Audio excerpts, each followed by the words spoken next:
Buenas tardes a todos. Hay una pregunta muy recurrente y que siempre suscita curiosidad entre las personas que ven. Y esa pregunta es, ¿cómo sueña un ciego? ¿Cómo sueña? ¿Sueña en blanco y negro, en color? ¿Cómo es eso? A mí ya me lo han preguntado varias veces. En fin, para empezar os puedo decir que nadie puede soñar con aquello que no ha visualizado, o por lo menos con aquello que no ha sentido. Con lo cual, una persona que nunca ha visto ningún color apenas puede soñar con olores, sonidos, sensaciones y otras expresiones no visuales de un ambiente. En mi caso, yo tuve la gran suerte de haber podido conocer los colores de niño, aunque solo fueron los colores más básicos. En realidad, yo llevo años intentando que alguien me explique cómo es el color fucsia. No hay manera. Bueno, mi contacto con la música empezó a los 8 años en la escuela en donde empecé mis estudios formales. Estamos hablando de los años 70 en la ciudad de Belo Horizonte, capital del estado de Minas Gerais, en Brasil. Y Brasil por aquel entonces era un país bastante cerrado, pero sin embargo, esta escuela era realmente interesante porque allí, además de la enseñanza típica, también se impartían clases de teoría musical, de piano, de guitarra, de flauta, de trompeta, de acordeón. Era increíble, era muy interesante.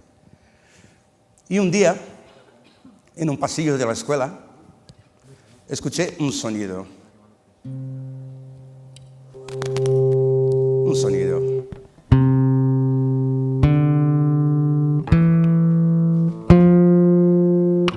Este sonido nunca había escuchado antes. Y me quedé tan impactado que me quedé detrás de la puerta escuchando. Y cuando acabó la clase, era una aula, una clase de más o menos unas 15 chicas y chicos empezando a solfear las primeras notas. Y cuando acabó la clase fui a hablar con el profesor y le pregunté, ¿esta es una clase de música? Y me dijo, sí. Profesor muy austero. Y le dije, pues me apunto, me voy a apuntar. Este sonido fue el que me llevó a estudiar música. Y en mis primeras clases de teoría musical, de solfeo, empecé a tener la tendencia inconsciente de asociar cada nota musical que escuchaba a alguno de los pocos colores que conocía. De hecho, yo creo que esta es una tendencia que también existe entre muchos músicos que ven, porque muchos años después, haciendo una encuesta, una pequeña encuesta informal así entre colegas, muchos me han referido que también ellos hacen asociaciones entre notas musicales y colores. Ya entre los músicos ciegos totales, que nunca han visto nada, yo creo que también hay algún tipo de asociación, pero esta más bien sería entre una nota musical y su tipo de vibración. Pero quiero dejar claro que esto es solo una suposición por mi parte. En mi caso, yo empecé a asociar la nota Do al color amarillo, el Re al amarillo oscuro, el Mi al azul, el Fa con el rosa, el Sol con el naranja, el La con el blanco y el Si con el azul oscuro. De esta manera, los acordes, que son grupos de notas que se tocan simultáneamente, también empezaron a rebotar en mi cabeza como siendo mezclas de colores. Por ejemplo, un acorde de Do mayor, que se compone de las notas Do, Mi y Sol. Ese acorde en mi cabeza empezó a rebotar como si fuera una mezcla entre el amarillo del Do, el azul del Mi y el naranja del Sol.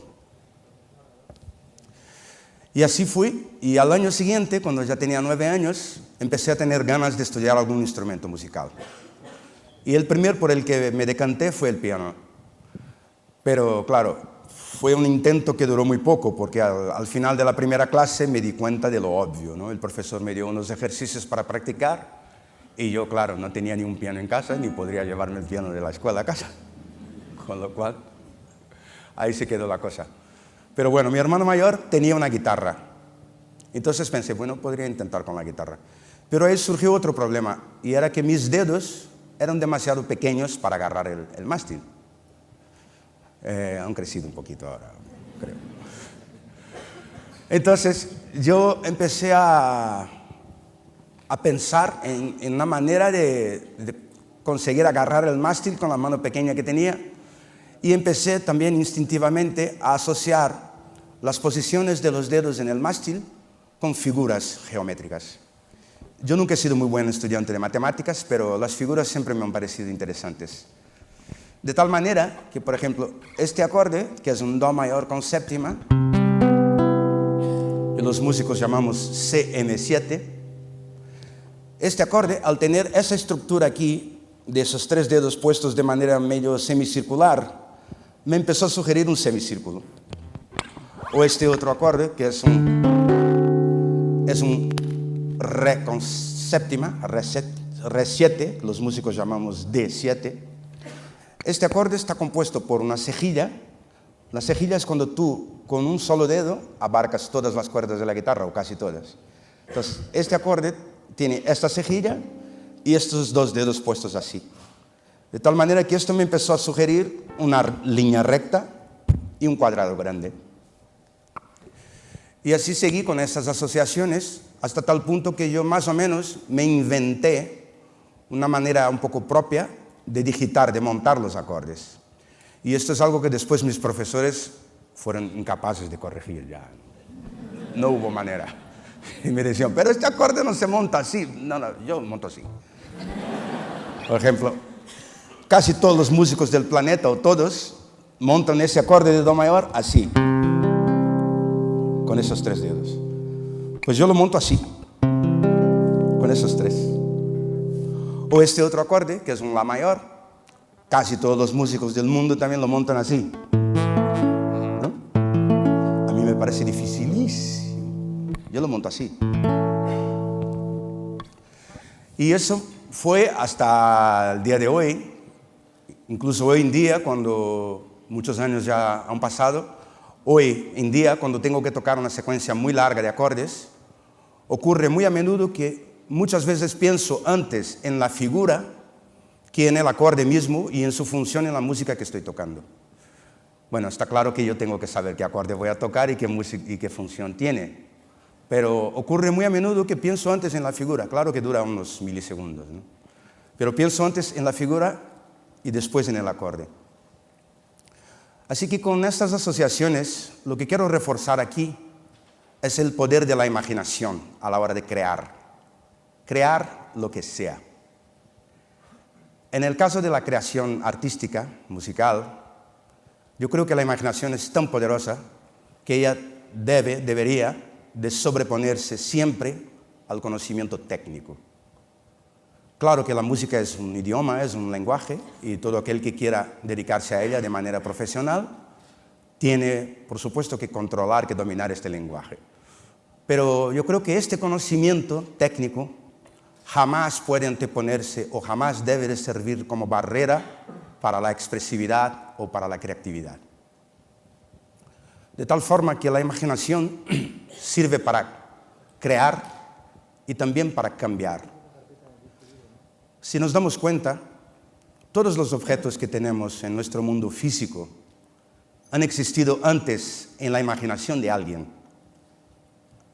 Alguien los ha imaginado, luego o esta misma persona o otra los ha diseñado y luego otras personas los han fabricado. Pero cada objeto que tenemos en el mundo ha existido antes en la imaginación de alguien. Así que la imaginación crea y cambia. Mi trayectoria personal también puede ser un pequeño ejemplo de esto. Creo recordar que a los 4 o 5 años yo le decía a mi madre que quería ser músico y que quería tocar en Europa. Es obvio que yo no tenía ni idea de dónde estaba Europa. Pero el hecho es que después de algunas décadas, aquí estoy, cumpliendo con lo que mi imaginación de niño dictaba en aquel momento.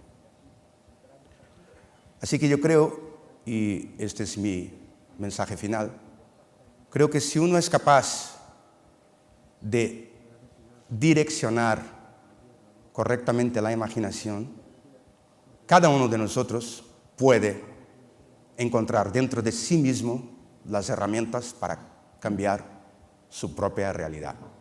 Muchas gracias.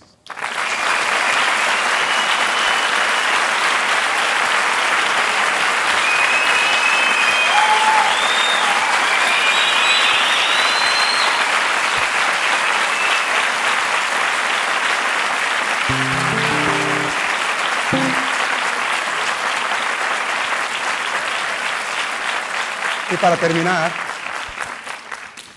terminar, quiero compartir con vosotros un ejemplo, una canción que es pura imaginación.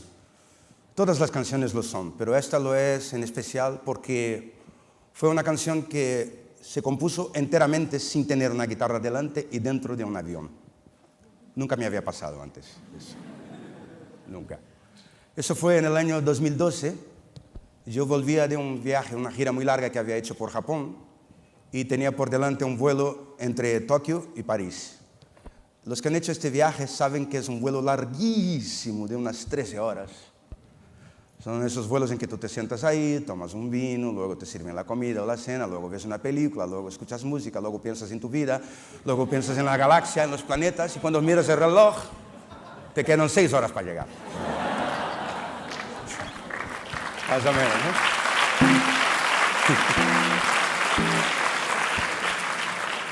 Y en esas estaba yo, y en esas 6 horas que me quedaban, empecé a orientar, a direccionar la imaginación hacia un tema que me venía rondando, una canción que me venía rondando desde hace unos días, y la fui grabando trocito a trocito, muy bajito en el móvil, porque estaban todos dormidos en el avión, y yo grabando ahí, a ver si se van a despertar. Me van a echar del avión. En fin, la fui grabando poco a poco y el hecho es que cuando bajé del avión en París, el tema estaba enteramente terminado. Letra, melodía, arreglo, introducción, todo. Y este es el que quiero compartir con vosotros. Se llama Samba na Terceira.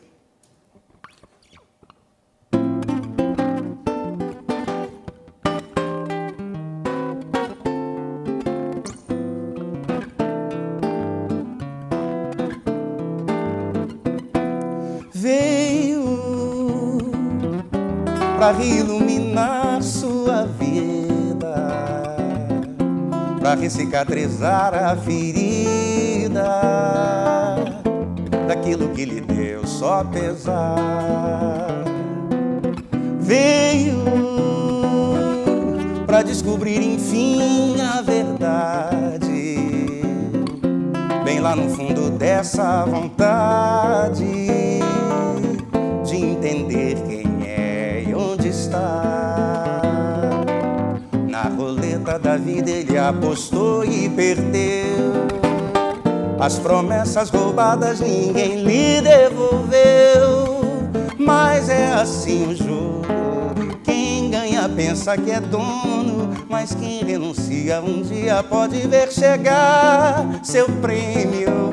Não vale a pena chorar, é só viver o que a vida traz.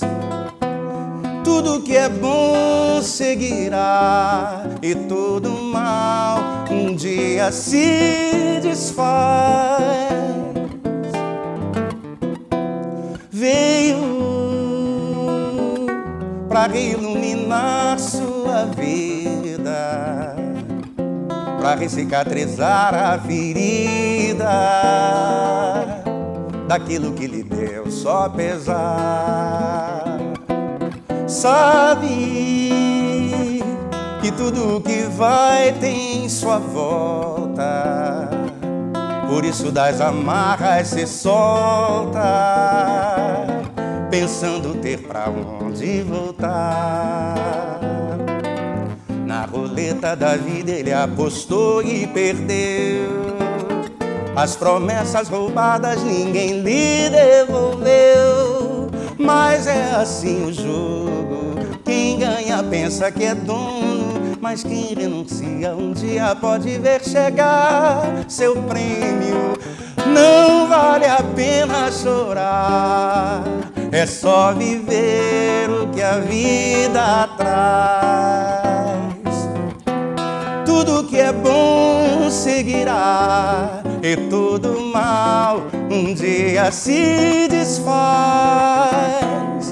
Não vale a pena chorar, é só viver o que a vida traz.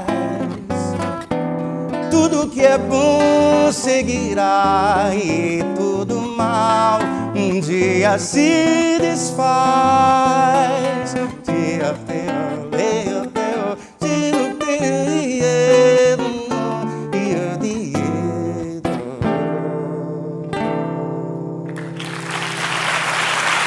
Muchas gracias.